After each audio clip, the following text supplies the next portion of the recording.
La Razón Plus presenta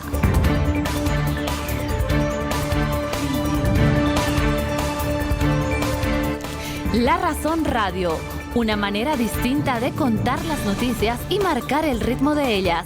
Actualidad, entrevistas y comentarios.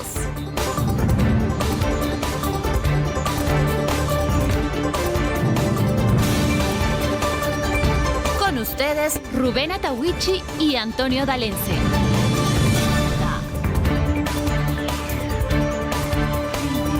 Félix, decía al comenzar que habíamos tenido algunos problemitas, bloqueos allí en el oriente del país, en la carretera entre Santa Cruz y Trinidad.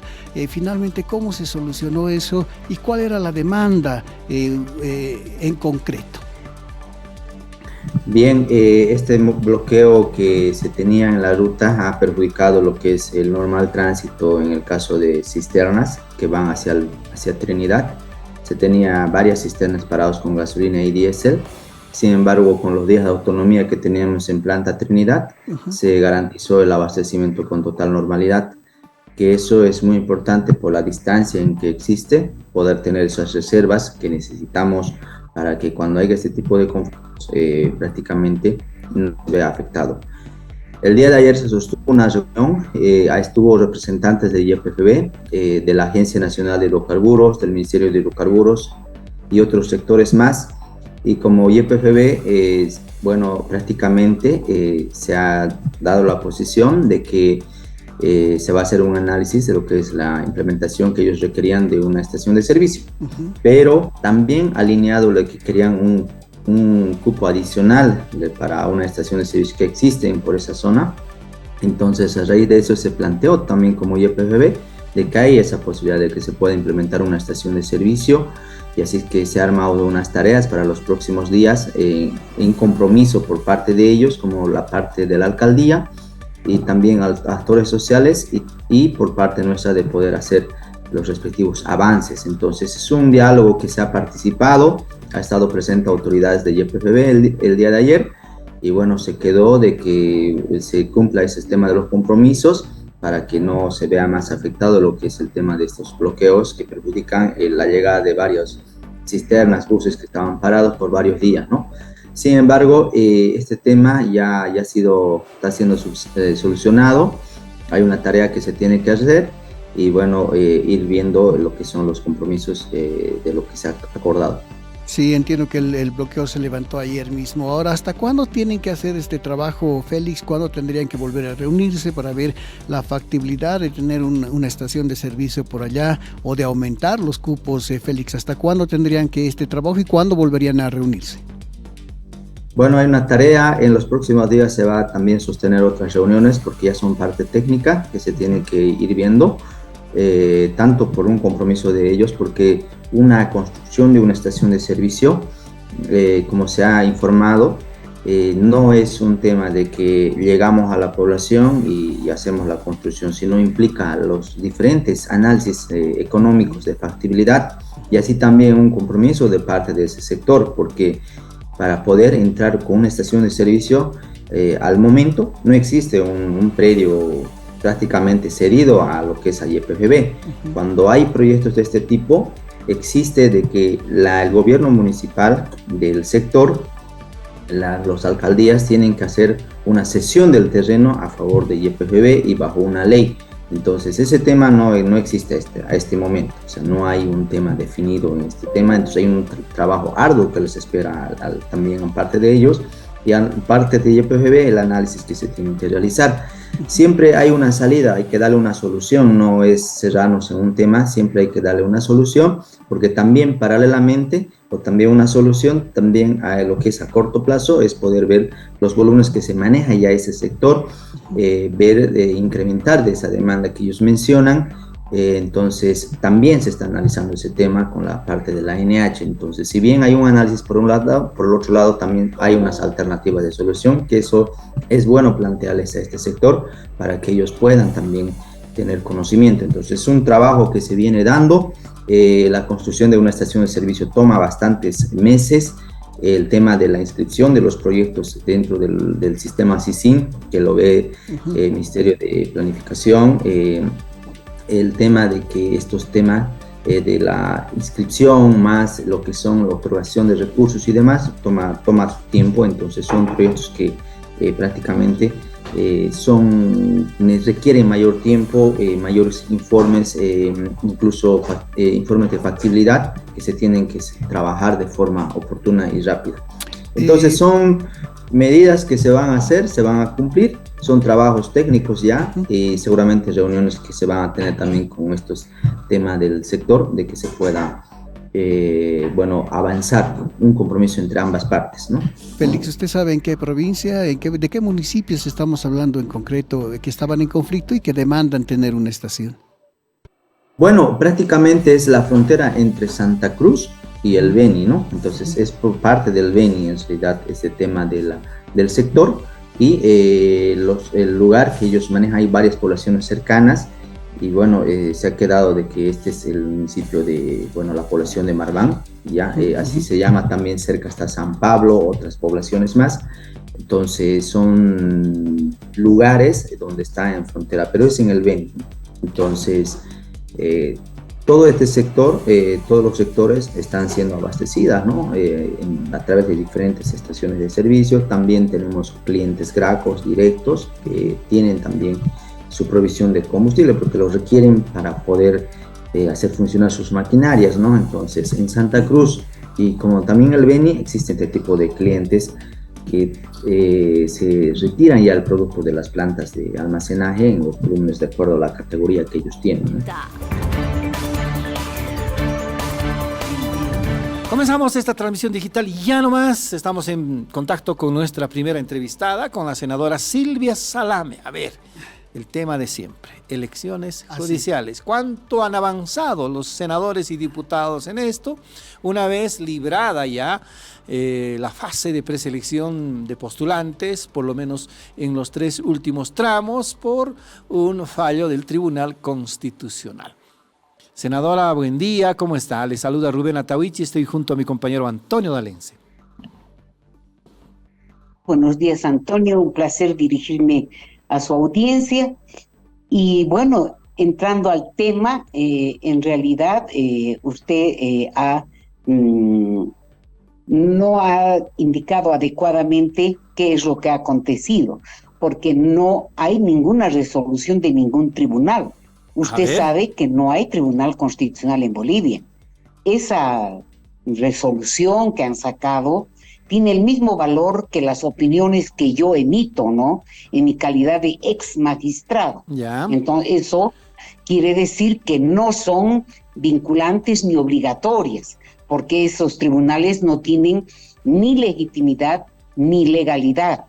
Es como si yo, por ejemplo, diría, bueno, ahora voy y me siento en el tribunal porque como yo era ex magistrada, entonces yo quiero continuar acá ejerciendo funciones. Así es. Partiendo de ahí, entonces, nosotros tenemos que hacer abstracción de lo que ellos digan o considerarlo solo como una opinión, ¿ya? A ver, para el contexto nada más, senadora, el 30 de abril, la Sala Primera Constitucional del Tribunal de Justicia de Pando ha dispuesto la suspensión del proceso de preselección de postulantes, incluso ha desacreditado la ley 1549 de elecciones judiciales. Fue el segundo parón, porque el 16 de abril otra sala, esta vez de Santa Cruz, también dispuso las mismas medidas en reclamo de una magistrada o de una abogada que había sido inhabilitada.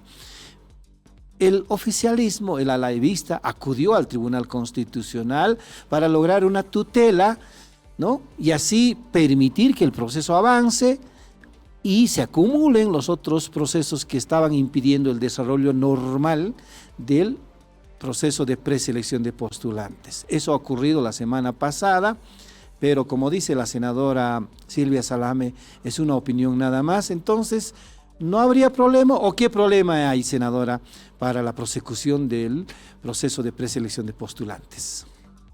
Lo que tiene que hacerse en realidad, Rubén, es tiene que proseguir el proceso como nos ordena la Constitución. Y para proseguir, es imprescindible que la Asamblea se reúna. ¿Por qué? La atribución de interpretar la ley no la tienen las comisiones, la tiene solamente la Asamblea en su totalidad. Entonces, ¿qué es lo que corresponde? Y en ese sentido, yo el día viernes he mandado un nuevo proyecto de resolución a David Choquehuanca y también a el presidente de la Comisión de Justicia Plural y al presidente de la Comisión de Constitución Mixtas, ¿no? Indicándoles que conforme establece la Constitución, nosotros tenemos la obligación de interpretar la ley 1549. Y para interpretar la ley 1549, por 2/3 tiene que pronunciarse la Asamblea Legislativa. A partir de ahí, nosotros debemos proseguir. Las comisiones no pueden tomarse una atribución que es de la Asamblea. Y las comisiones no pueden decir, bueno, ahora proseguimos y se acabó. No. Tiene que ser la Asamblea en pleno. ¿Por qué? Porque no va a ser una simple resolución, va a ser una resolución interpretativa de la ley 1549, Antonio. Vamos a seguir con el tema, Rubén. Ya Sí. tenemos al otro lado del Zoom. Le vamos a agradecer, como siempre, la gentileza que tiene con La Razón Radio al diputado Juan José Jáuregui. Él es presidente de la Comisión de Constitución de la Cámara de Diputados. Diputado, ¿cómo está? Bienvenido a La Razón Radio. Antonio y Rubén, les saludamos. ¿Cómo está? Muy buenos días. En realidad es siempre un privilegio poder compartir unos minutos. Muy buenos días, Antonio. Muy buenos días, Rubén. Y por supuesto, muy buenos días a los gentiles de escuchas. Gracias, pues, al diputado. Sí, hoy decimos en nuestro titular y decíamos también con Rubén en la introducción que esto sea complicado, que está difícil, que lo más probable es, decíamos que como con todo lo que hemos visto ayer, que casi se han desahuciado las elecciones judiciales, por lo atrincheradas que están las posiciones, por cómo hemos visto ayer que el vicepresidente David Choquehuanca con sus conclusiones, pero el presidente del Senado y la oposición también con sus conclusiones. Está difícil el panorama, diputado. ¿Qué nos dice usted? Bueno, no le vamos a negar el análisis y la apreciación que usted está teniendo. En realidad, hace una semana atrás aproximadamente, el principal o el mayor de los obstáculos eran las determinaciones de los tribunales de garantías con relación al proceso, las medidas cautelares que se habían emitido y las resoluciones o la resolución de un tribunal de garantías en el departamento de Pando que había señalado la inaplicabilidad de la ley 1549 para las elecciones judiciales. Habiéndose superado este escenario jurídico, el día 23 de mayo, lo coherente, lo pertinente, lo racional habría sido que el día 24 inmediatamente iniciemos o retomemos o reencaucemos el trabajo de preselección en ambas comisiones. Y este escenario no ha sucedido. Hoy día es miércoles, han ya transitado 6 días y recién se ha convocado para el día de hoy a las 5 de la tarde y 30 minutos a sesión de Comisión de Constitución Mixta y sesión de Comisión Mixta de Justicia. Pero después de las aseveraciones y de las posiciones que se han vertido por parte del presidente de la Cámara de Senadores y de la representación de Comunidad Ciudadana, con referencia a cuál tendría que ser la ruta crítica que debe seguirse, muy pocas esperanzas se puede tener con relación a lo que pueda suceder el día de hoy en la tarde. Porque el día de ayer a las 7 de la noche aproximadamente, el senador Andrónico Rodríguez ya ha señalado de que para ellos la ruta crítica debe estar acompañada de previamente la convocatoria a sesión de Asamblea Legislativa Plurinacional para seguramente tratar un proyecto de ley que lo han denominado una ley interpretativa o una ley corta. Elemento que nosotros no compartimos por una razón elemental. El impedimento que se tenía para poder llevar adelante este proceso eran determinaciones de los tribunales de garantías. Habiéndose resuelto estas y haciendo un análisis de la parte resolutiva de la sentencia constitucional 191, lo que corresponde es reanudar el procedimiento, asumir que a partir de la notificación con la primera medida cautelar ha sucedido en ambas comisiones y en la Asamblea Legislativa con referencia a los plazos que determina la ley 1549 para la Asamblea en la fase de preselección, ha sucedido que se han suspendido los plazos, nos hemos quedado en el día 64 y corresponde proseguir con el día 65 hasta el día 80, día calendario. Todo eso vamos a hablar. Ya tenemos al otro lado del Zoom a don Pedro Asturizaga. Él es director de estudios de publicaciones de la ASFI. Don Pedro, ¿cómo está? Bienvenido a La Razón Radio. Antonio y Rubén, les saludamos. Muchas gracias, Rubén y Antonio, por esta oportunidad, pues, de brindar a la población algunas cifras del sistema financiero en el marco de una conferencia que se dio el día de ayer, precisamente para aclarar algunos temas relacionados con un informe que sacó un boletín a Soban hace un par de días, y habíamos visto varios titulares que en realidad tal vez no están rescatando adecuadamente la situación del sistema financiero nacional. Vamos a ir por lo general, ¿sí? Y es bueno siempre decirle a la gente, Pedro, ¿cómo está el sistema financiero en este momento? ¿Cómo están sus cifras? Comenzando por la cartera de créditos, los depósitos, el patrimonio, en fin, todo lo que se puede destacar. Luego vamos a hablar un poquito de la mora, seguramente vamos a profundizar en eso. Pedro, por favor, adelante. Muchas gracias.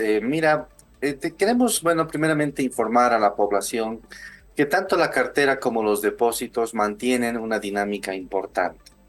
Más incluso los depósitos que la cartera. Los depósitos del público se han incrementado en 12% en los últimos 12 meses. Llegan actualmente a más de 220.000 millones de bolivianos. El crecimiento de los últimos 12 meses ha sido el mayor que hemos visto en los depósitos desde el año 2020, ¿no? En los últimos 12 meses, del crecimiento de los depósitos. Hay que, respecto a esto, tal vez aclarar lo siguiente. En muchos informes, boletines estadísticos, como es el caso de Asoban, que no tienen otra información que no es la que tiene ASI, es la misma información, solamente que hay que interpretarlo adecuadamente, ¿no? Cuando muestra información estadística, obviamente está mostrando lo que se observó hace 12 meses cuando teníamos en vigencia una entidad financiera denominada Banco Fácil, que fue intervenida en el mes de abril del año de 2023, el año pasado. Entonces, muchas personas incorrectamente simplemente agarran y comparan directamente la estadística que estaba disponible hace 12 meses con la estadística actual. El problema es que hace 12 meses el banco estaba y actualmente no está el banco. ¿Dónde llegó a parar el banco? Gran parte, más del 50% de lo que tenía esa entidad, está en este momento en un fideicomiso administrado por el Banco Unión. Entonces, lo correcto es comparar las entidades que hoy están vigentes con las mismas entidades hace 12 meses atrás, sin incluir el ex Banco Fácil, ¿no? Porque si lo incluimos y no consideramos que el banco ya está formando parte de un fideicomiso, pues da a parecer que en realidad no tenemos crecimiento de cartera y depósitos, lo cual es totalmente erróneo, ¿no? Entonces tenemos que comparar las entidades vivas hoy con las entidades, con las mismas entidades hace 12 meses. Y vemos que ahí pues se presentan crecimientos importantes, como en el caso de los depósitos, donde la caja de ahorros es la que principalmente ha crecido en más de 7.700 millones de bolivianos, representando el 33% del crecimiento de los depósitos del año pasado. Lo mismo ha pasado con la cartera de créditos, ¿no? El mismo ejercicio, ¿no? Muchos análisis incorrectos también comparan la estadística publicada hace 12 meses atrás, que incluía al ex Banco Fácil, con las estadísticas actuales que no incluyen al Banco Fácil porque esa entidad fue intervenida. Haciendo la exclusión de la entidad para limpiar estos errores de análisis, podemos observar que la cartera ha crecido en 7,9% en los últimos 12 meses y tenemos más de 104.000 nuevos prestatarios, con lo cual actualmente tenemos en el sistema 109.000 millones, perdón, 1,9 prestatarios, ¿no? 1,9 millones de prestatarios. En los últimos 12 meses, el microcrédito es el que más ha crecido, con un incremento del 41%. Son 6.400 millones de bolivianos que ha incrementado el microcrédito, de los 15.700 millones totales que se incrementó la cartera. Todo esto nos muestra pues que el sistema financiero se mantiene dinámico, se mantiene con crecimiento. Y también, bueno, hay que aclarar lo siguiente: el sistema financiero está principalmente en moneda nacional. La gente, tanto en cartera como en depósitos, tienen sus recursos en moneda nacional.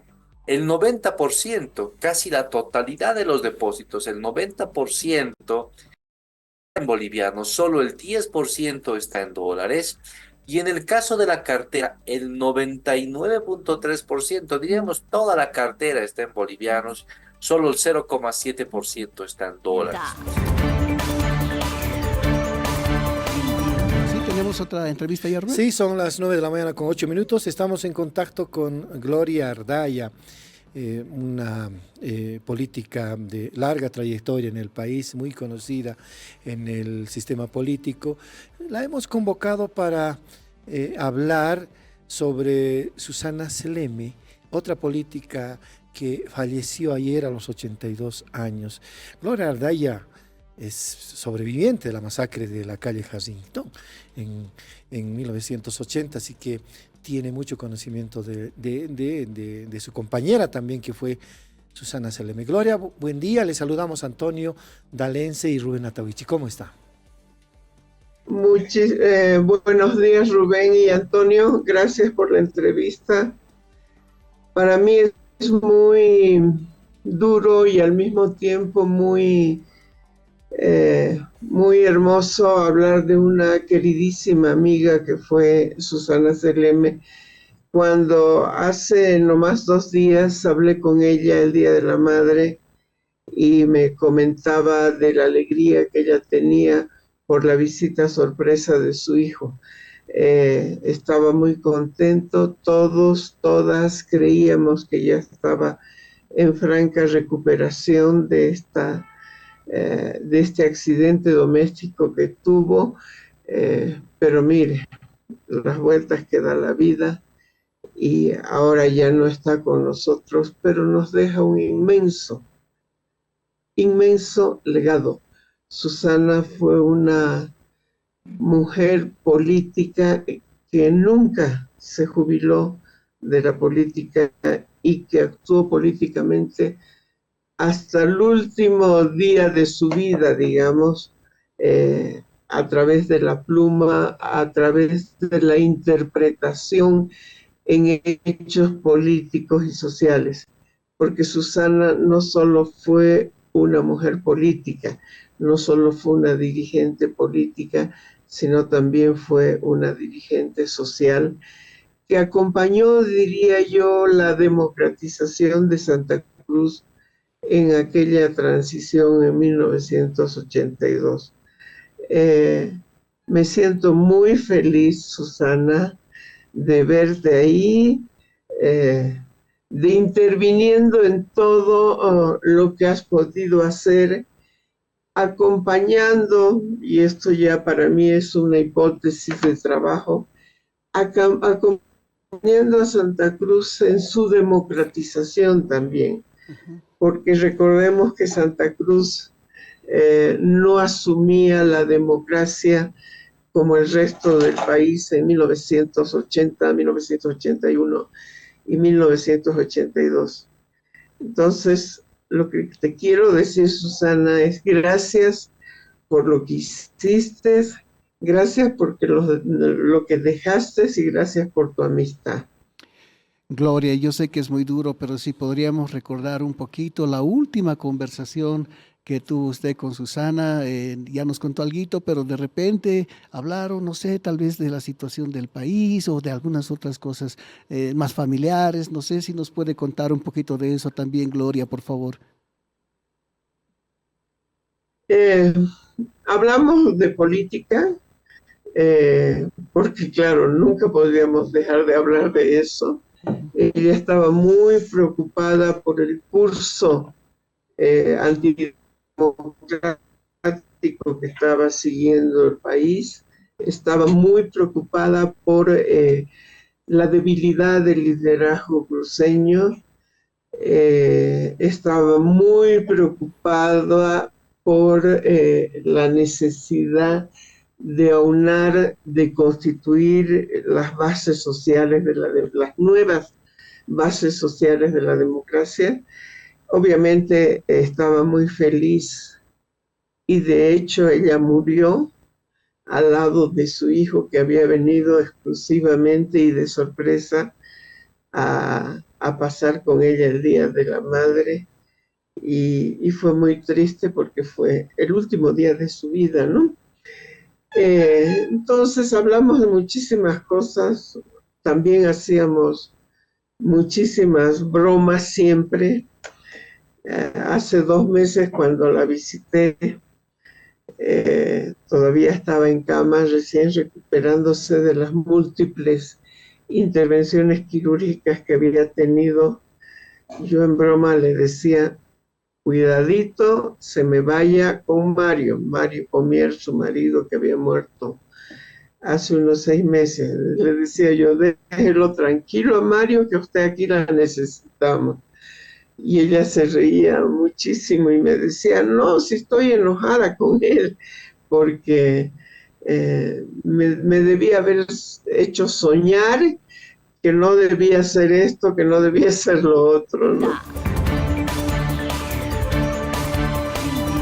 Entramos en materia, Claro, son las 8 de la mañana con 8 minutos. Estamos en contacto con el viceministro de Autonomías, Álvaro Ruiz. Con él vamos a hablar, Rubén, de esto que estaba pasando últimamente en Piso Firme. ¿Te acuerdas del censo que querían hacerse censar por Santa Cruz, no por el Beni? En fin, le vamos a preguntar al viceministro porque se han formado mesas de diálogo, pero da pena siempre, no faltan los políticos, ¿no es cierto?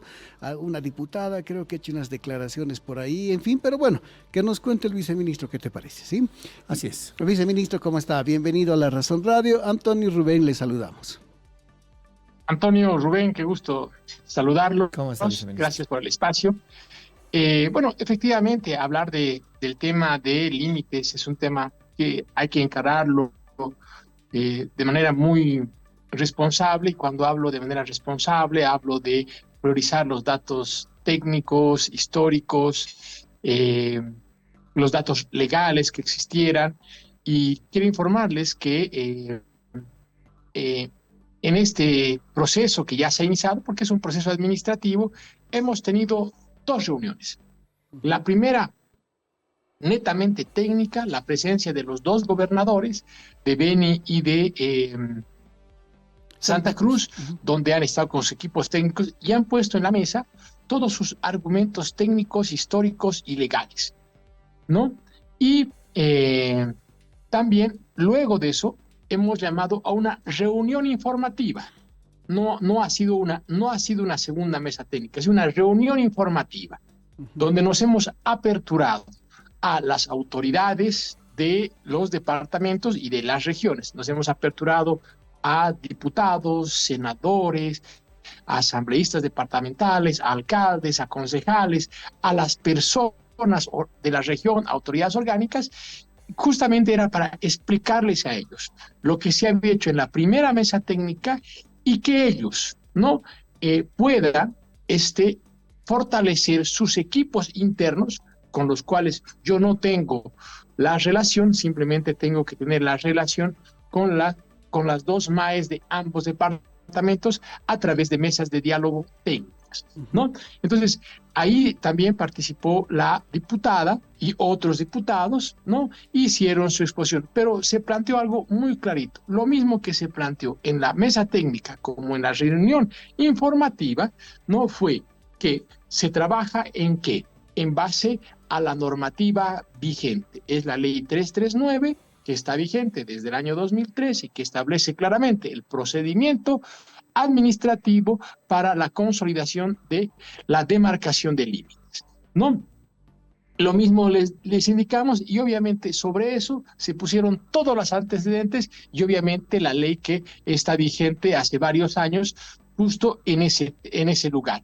Y se aclaró, fue muy importante en ese lugar decir, hay que aclarar que el límite entre Santa Cruz y el departamento de Beni son 754 aproximadamente kilómetros lineales, ¿no? Y en esos 754 son 30 kilómetros que más o menos serían lo que hoy hablan de la comunidad de piso firme. Entonces, 30 kilómetros lineales, ¿no? Entonces, sobre la base de eso hay que dialogar, hay que charlar y claro, no sé si está existiendo la coordinación interna, pero ¿qué son los antecedentes? Ambas gobernaciones tienen que presentar, por ejemplo, miren, aquí tenemos lo que ya lo presentaron, pero ayer públicamente ella, o estos días públicamente ha expresado, no decir, ellos ya tienen que, el Tribunal Supremo Electoral considera que piso firme es un recinto electoral, pero con eso no defines el límite. Sirve de antecedente, sí, pero no te define el límite porque si tomas ese antecedente, seguramente vas a tomar como antecedente la ley, y bueno, obviamente la ley está por arriba de un informe de un Tribunal Supremo Electoral, obviamente respetándolo y dando la jerarquía que corresponde. Entonces, ¿qué es lo que hemos dicho ayer? Y evitar de que este tipo de posturas, si ellos lo politizan, eso fue lo que ayer algunos medios de comunicación nos preguntaron, si este tipo de posturas hacen, pues claro, en lugar de defenderlo técnicamente, legalmente, tal vez van a buscar rédito político y protagonismo político, porque siendo las personas que han participado, diputados, senadores, asambleístas, pues está claro, yo les decía, la ley, hay que tomar en cuenta estas dos normativas y los diputados son los que también construyen leyes y tiene que quedar claro que ellos, cuando todo funcionario o servidor público que entra a la función pública, pues tiene que respetar la normativa y hacerla respetar. Entonces, hoy tenemos este procedimiento y lo que pedimos que se enmarquen en este procedimiento. Ya tenemos al otro lado del Zoom, le vamos a pedir disculpas por la demora, pero a don Rubén Colque Moyo, él es director general ejecutivo de la ASUS, le damos la más cordial bienvenida. Rubén, ¿cómo está? Bienvenido a La Razón Radio. Antonio y Rubén, le saludamos. Muy buenos días, Antonio y Rubén. Un gran saludo. El Ministerio de Salud y la Autoridad de Supervisión de la Seguridad Social de Corto Plazo, en el marco de defender el derecho a la salud de todos nuestros asegurados y mantener la continuidad de atención, se ha visto muy preocupado por este paro que ha ido implementando este sindicato y los ha convocado a una reunión de acercamiento el día miércoles, donde hemos tenido una conversación bastante amplia sobre varios temas. Y bueno, definitivamente hemos definido ya una agenda de trabajo técnico, porque lo que corresponde en este caso es trabajar técnicamente los problemas que han sido planteados y obviamente a partir de ese mecanismo de diálogo que se vayan levantando las medidas de presión. Entonces, la intención de la autoridad de supervisión es fundamentalmente generar ese ámbito de discusión, porque al final vamos a solucionar los problemas a través del diálogo y de la concertación, no a través de los paros, ¿no? Entonces, lo único que hacen los paros en este caso es profundizar los conflictos que tiene la caja y realmente eso no es positivo. Se ha abierto el diálogo en base a 5 puntos que se han planteado en relación a todo lo que han expresado los colegas médicos y tiene que ver fundamentalmente con los temas de recursos humanos, equipamiento, insumos, medicamentos, todo lo que es la planificación operativa anual y también lo que es la ejecución presupuestaria. Rubén, si nos puede explicar los 5 puntos, por favor, brevemente, y cuáles serían los más álgidos y cuáles se podrían resolver en lo inmediato para que la medida de presión se suspenda. Por ejemplo, el personal médico ha expresado su preocupación porque de pronto falta equipamiento en la institución. En este momento hay un plan de equipamiento bastante ambicioso que debe ser reforzado con tener todas las especificaciones técnicas adecuadas para que podamos contar con buen equipamiento para la Caja Nacional. Muchos tomógrafos, muchos equipos ya han pasado su vida útil, entonces es necesaria una renovación. Ese fue el primer punto que se abordó. En el segundo punto tiene que ver con recursos humanos, que es el tema de la institucionalización. Básicamente hay observaciones al reglamento que se está implementando y bueno, entendemos que en una mesa de trabajo técnico podríamos tener rápidamente un reglamento corregido y poder implementar de una manera adecuada lo que es el proceso de institucionalización. En el tercer punto hemos abordado el tema de insumos y medicamentos.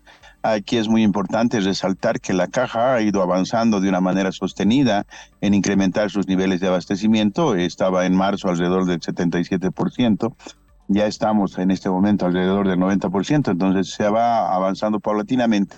Sin embargo, se han habilitado los mecanismos de compras regionales, departamentales, incluso institucionales, es decir, los establecimientos de salud pueden adquirir algunos medicamentos para resolver los problemas coyunturales, ¿no? Entonces, además que ya se ha habilitado la posibilidad de reembolso rápido para que los pacientes no eroguen de sus bolsillos. El cuarto punto tiene que ver con el tema de la planificación operativa anual. El sindicato ha dicho que no hay ningún plan en la Caja que esté implementando.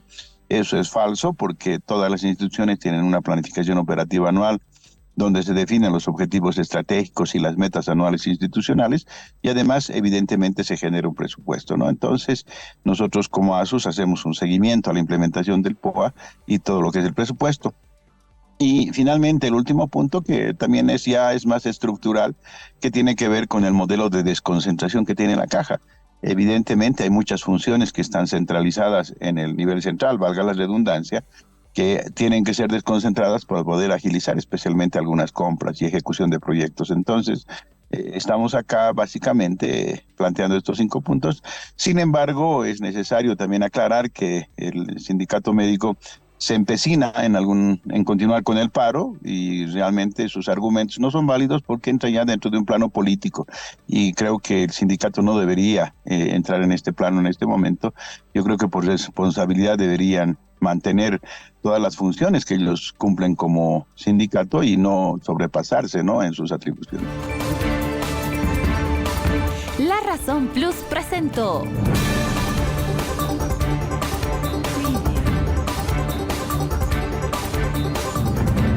La Razón Radio, una manera distinta de contar las noticias y marcar el ritmo de ellas.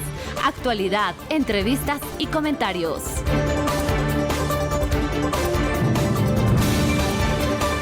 Estuvieron con ustedes Rubén Atahuichi y Antonio Dalense.